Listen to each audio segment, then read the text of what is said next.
qui veulent y arriver et en quelque sorte qui veulent créer de l'emploi également, créer de la valeur ajoutée. Mais ils ne savent pas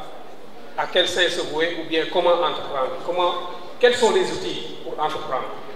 Je pense que le but fondamental, c'est ça. Comment faire pour créer une entreprise?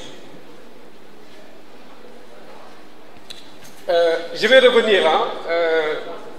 de tout ce qu'on a développé ici. J'avais préparé un document ou bien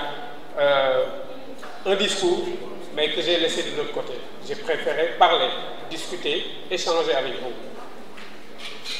Tout à l'heure, Mme Khadija, à l'entame de son discours, disait que les 3/4 des jeunes ont 24 ans et n'ont pas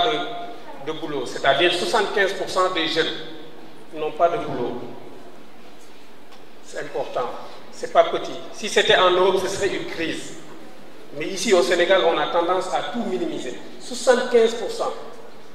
des moins de 24 ans n'ont pas de boulot. Moi, mon premier boulot,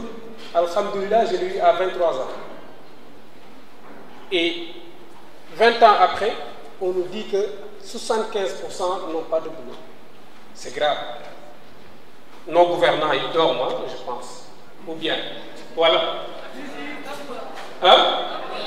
Un peu. Comme yow da nga am liggéey. Hein? Ah, d'accord. D'accord. Madame, da nga doon des. D'accord. Madame, il y a une dame qui avait dit aussi, guerrier de votre propre destinée. Prenez en charge votre propre destinée. Loolu yëpp dafay ñëw. On va y revenir. Am na ku wax tamit am du dara dañ la ciy teg rek nga dem fii laa ko déggee, n'est-ce pas? Voilà. Mais dee leen mu yéen tamit wax naa la man def ma discours damay waxtaan. Voilà. Quand on parle de financement, quand on parle d'entreprise, déjà, comment créer une entreprise? Qu'est-ce qu'il faut? Mes prédécesseurs n'ont pas traité ce point, mais c'est un point important. Comment créer une entreprise? Qu'est-ce qu'il faut? Madame Khadija a son entreprise. Elle l'a créée. Et elle veut que vous y arrivez. Mais elle ne vous a pas dit comment elle a fait pour créer son entreprise. Madame Yotam. Il y a cette année, waru leen seetaan de loolu moo tax mu indi ma fi pour ma waxtaan ak yéen seetaanu leen nag dafa jóg parce que jigéen la dafa am xolu yërmande ci li xew ci dëkk bi mu bëgg a participer.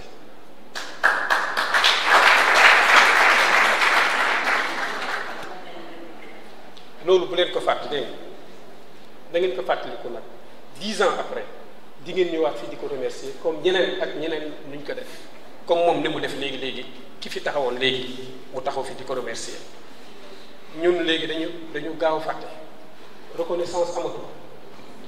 mais nañ ko boole ci li ñuy def tous les jours man kenn fay ma nag may ñëw fi 2 heures du matin la moom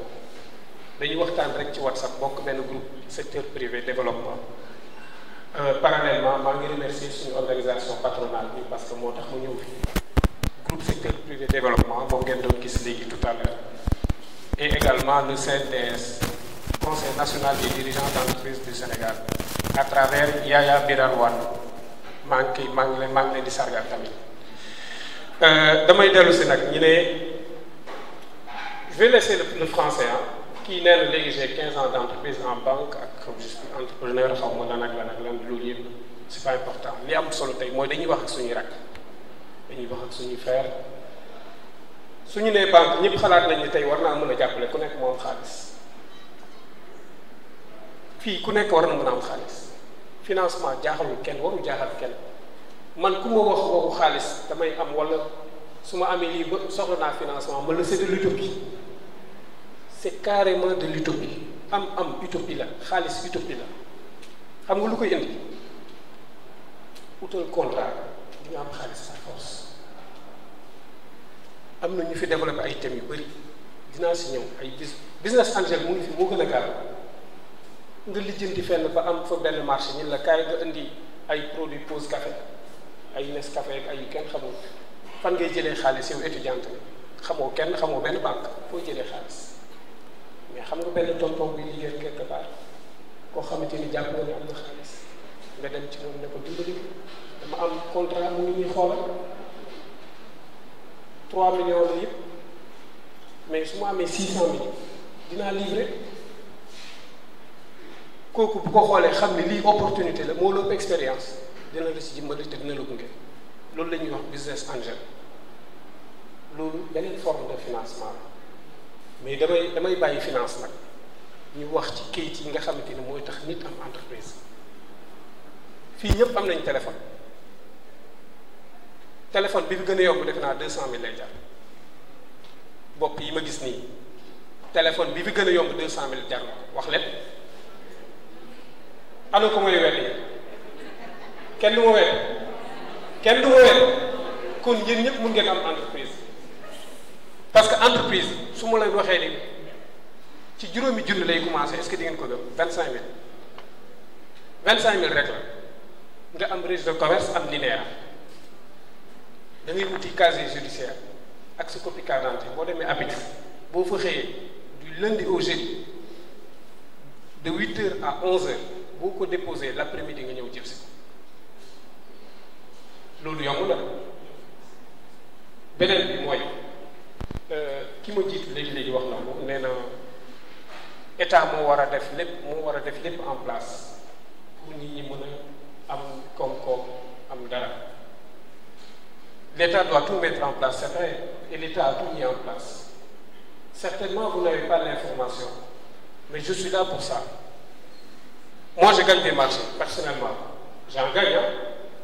et pas loin d'ici parce que moi je suis un pur produit de la Médina. Je suis né à la rue anglaise et j'ai grandi à Guédiawaye.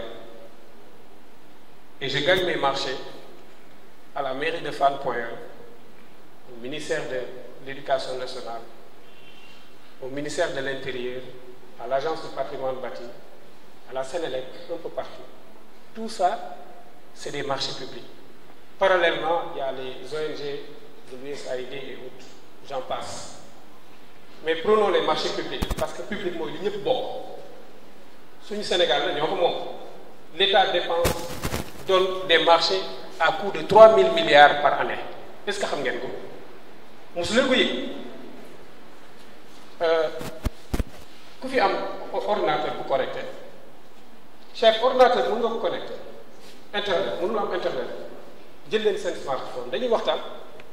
jël leen seen smartphone def leen marché public point sn ma guidé leen léegi wan leen marché yi nekk ci Sénégal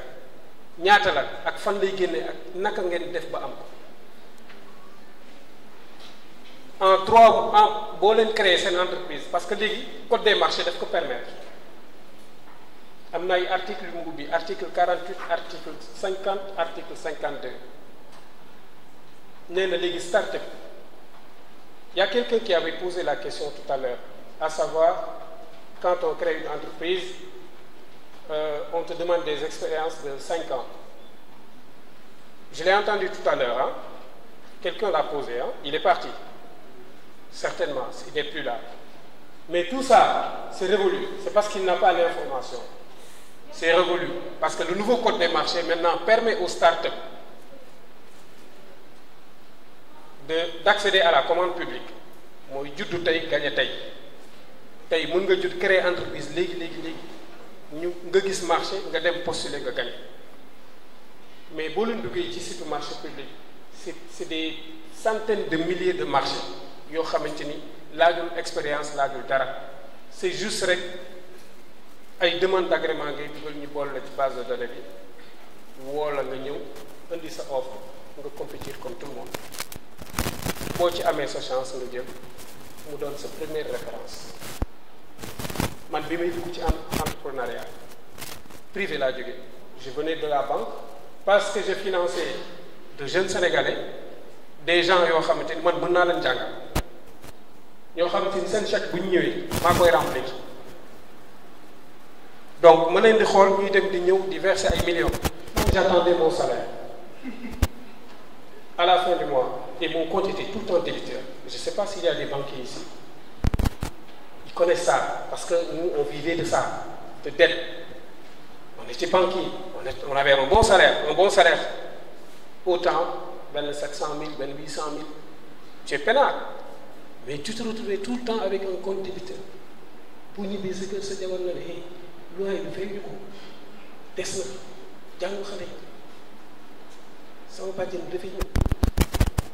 Chaque fois que nous waxee nga gan nga commencé am ay cheveux yu blanc. Mais chaque fois que je retournais à la banque, je voyais les mêmes personnes, les mêmes têtes, qui n'avaient même pas fait les banques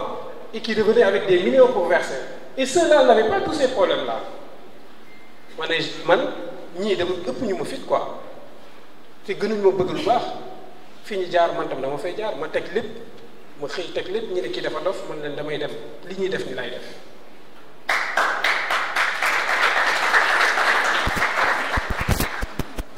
li ñuy def nii laay def de ñëpp ne dama dof samay collègues ñun ñëpp ñoo fekk si booy dañu bëgg a waxtaan ak yow parce que li nga bàyyi nii yow nga nekk parmi les meilleurs chargés de clientèle de la banque nga xëy na yow da ngay dem toog parce que da nga am loo bëgg a def mais projet da nga koy préparer ma déglu leen ñu wax ba pare man leen man li nekk ci man ak liñ may sas kër ga ngeen xam leen ko madame may moo dara nee na banquier laa damay takk cravate di xëy di génn ku ne di bëgg di kontaan est-ce que xale yi nag di lekk sama xaalis te araam kenn lekk ko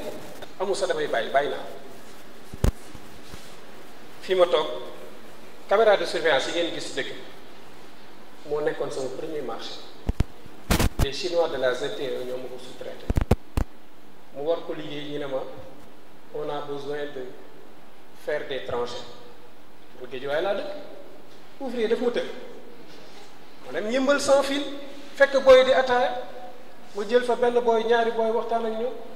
ñu indil ma naax chinois yi bu ñu xëyee le matin dañ doon premier jour bi dañ doon compter employé mais bu ma demee yëmbal sans fil jëli booy yooyu doon ataaya foofu dajale leen ut ay pic ak pelle jox leen chinois yi bu ñu ñëwee dañu doon fecc parce que mbooloo lañ bëggoon parce que tranchée dafay gaaw il fallait que ñu def ku nekk ñu dagal 6 mètres wala 10 mètres léegi boo aligné 300 personnes am nga presque 3 kilomètres te il fallait aller vite stratégie la ñoom dañu xarañ nag boobu moo nekkoon sama premier marché bref bi mu ko liggéeyee ba pare ma ne xaaral moo ñibbisee sama bureau femme de ménage bi doon nettoyer sama bureau moo doon nettoyer sama bureau bi ma nekkee banque bi ma quitté mu ne ma xam nga ñoom nag ndeysaan dañu fi def mu ne ma man de soo génnee ci banque bi xaw na may def parce que bi sama yaay décédé da nga maa jox enveloppe bu du man daal coloré googu laa la jàppee ko léegi ma ne ko waa loolu Sénégal la fii dañ ko fekk nit bu amee ndax xar da ngay participer mais du dara yow continuer fi nga doon liggéey rek mu ne ma loolu yàqaluma dara su ma wàccee mën naa ñëw defar sa bureau mais mu ñëw man sama marché ba la jeex na bon amaguma ressource maa ngi toog di wut marché amaguma ma ne xaaral cette dame là moom mu ngi jël yaakaaram def ko ci man est-ce que man sama yaakaar bi ci moom lay jógee fardeau bi laa transformé en opportunité moom mu jël ko comme opportunité parce que moom am na lu mën na nettoyer bureau mën na ko nettoyer amul dara lu ko si jaaxal ma ne léegi nag opportunité yi nii damay dugg ci nettoiement benn booy bu nekkoon à côté naan ma waaye yow léegi ay bon la bàyyi banque ñëw nekk naan bon ma ne waaw ba tey baax na mais man bi ma defee sama étude xam naa ni Sénégal amul bureau bu ñu dul nettoyer amul kuy xëy te doo nettoyer bureau ma jël ko ma soumissionné ci benn marché man dama doon wax rek ne soumission bokk ci soumission bi lenn rek moo ma ci neexoon parce que sama entreprise kenn xamu ko mais naa dugal rek bu ñu waree publier ci journaux yi ma gis ci sama turu entreprise man naa ko lire ci journal rek ci ñi bokkoon loolu de laa doon ñaan far yàlla ba dugal rek ñu attribué sama tur génn ci kaw ñu ne Oulouse Promo la ñuy attribué marché nettoiement ministère de l'éducation ma am ci sentiment de fierté parce que sama papa enseignant la woon ma woo daam bi ma ne ko kaay léegi nag liggéey tàmbali na comme nee nga da ngaa bàyyi lépp pour man tam damaa bàyyi lépp pour yow ma ne ko kaay ma delluwaat ko marché te kooku di ngeen ko xam ne parce que dafay théâtre moo nekkoon yaayu dikkoon ci film yi doon am dikkoon ki ci nekkoon yaayam te muy musóoru Binta Bàcc la noonu la tudd ma jox ko marché bi ne ko léegi demal nga formé xale yi won leen yow li nga mën ci liggéey nga won leen ko te bul laalati bul liggéeyati léegi manager nga bul liggéeyati de fil en aiguille ci nettoiement kese laa wax de laaluma ay marché yu mag nettoiement kese ma am ci 300 millions de marché ci benn année de fil en aiguille benn 20 millions fii benn 10 millions benn 30 millions amul hôpital bu ma nettoyé hôpital régional Kaolack hôpital régional Matam RTS Matam RTS Bouro Soobi foofu laa xamee dëkk yooyu yëpp njub amul fu ma dem nettoiement kese moo fa yóbbu nag nettoyé ku ko mënul fii ñëpp mën nañu boo ko mënul xam nga ki ko mën ay étudiant ngeen da ngeen jàng ba pare boo jàngee ba pare li des mooy nga mën a prouver mën a am loo jëlee ci sa dëkk yóbbu ci sa kër moo xam dañ laa jël nga dem liggéey moo xam yow yaa jël ay nit ñuy liggéey nga ciy fay ko di ci am marché public la dafay ubbi loolu yëpp pour ñëpp nag te wax naa leen yaa 3000 milliards léegi xool leen ci 3000 milliards yi ñuy joxe ci marché chaque année yow lan mooy ci sa part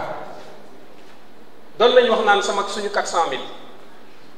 dañu jël xaalisu pétrole yëpp diviser ko par le nombre de sénégalais ñu ne kenn ku nekk war na mën a am 400000 mais 400000 yooyu boo ko jëlee benn yoon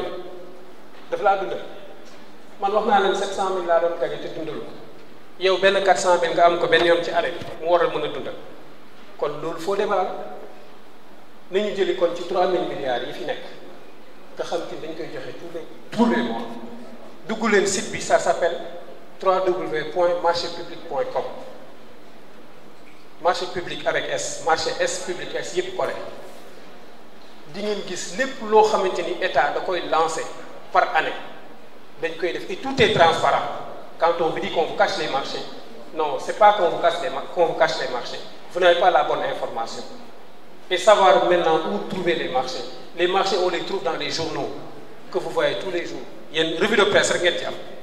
dans les journaux revue de presse rek ngeen di lire moom lañ di leen ne seen smartphone chaque jour ngeen am sujet boo leen débattre alors que le sujet doit être économique li fi am xale yi di dugg ci gaal la réponse doit être économique c'est parce que dañ gisul seen bopp wala xamuñu marché public ku ko ci xamoon doo jël gaal bi di dem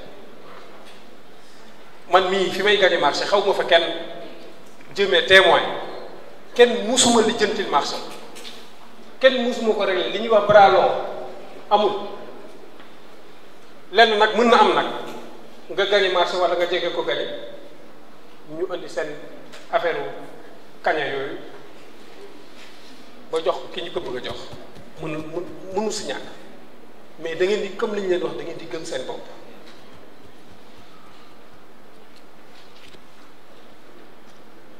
gis nga nee na ma on joue avec le temps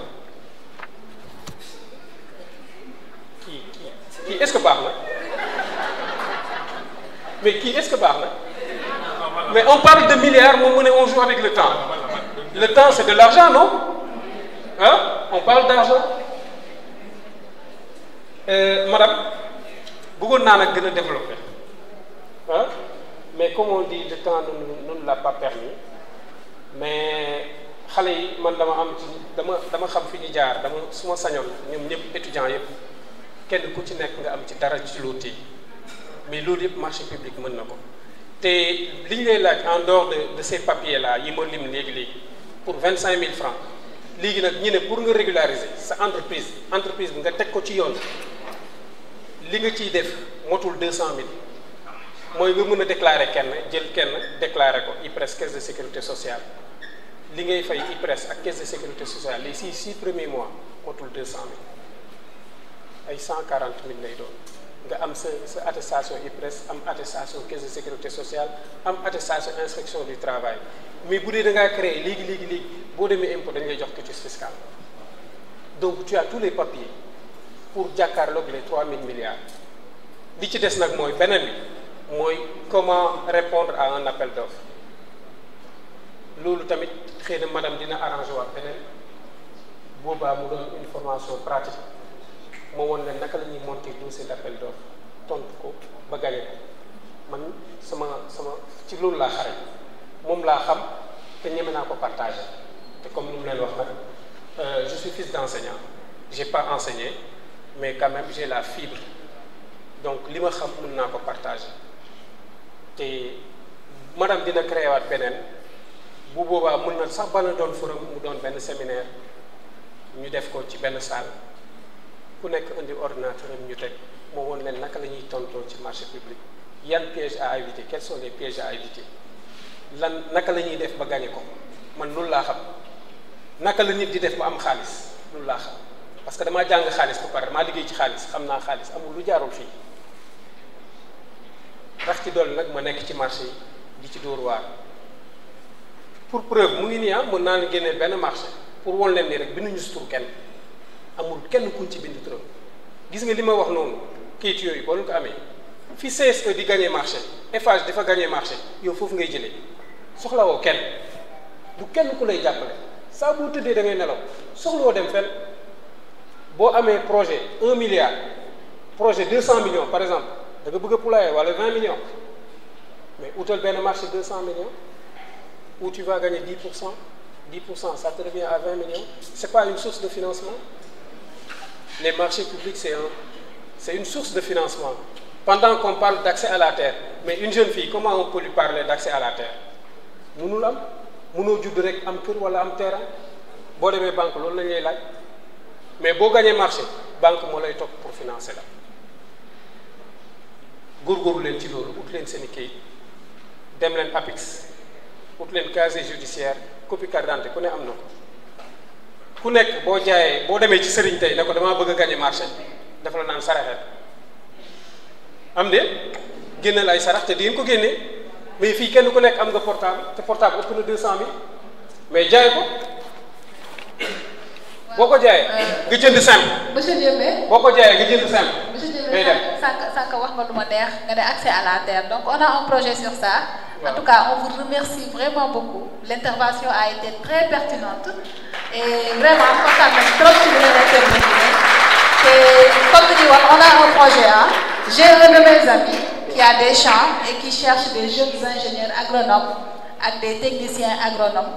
avec qui il voudrait partager le projet. Donc c'est une information qui m'est parvenue. Et puisque vous avez parlé tout à l'heure d'accès à la terre, donc je me suis dit que c'était une opportunité. Et aussi vous remercier. Vraiment, c'est très, très, très aimable. On sent que vous aimez partager et tout.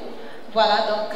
vraiment, merci beaucoup pour ce partage. Merci beaucoup pour ce temps de parole et tout. Et ce séminaire que vous avez demandé, je n'ai pas du tout tardé à l'organiser. Inch'Allah, je fais l'annonce ici. Donc, on va organiser un séminaire pour les marchés publics, Inch'Allah. Voilà, et il sera l'intervenant principal de ce séminaire-là. En tout cas, je vous remercie, madame, de l'attention que vous avez apportée à ma... Ne bougez surtout pas, que personne ne bouge de la salle, parce qu'il y a des stars qui sont avec moi.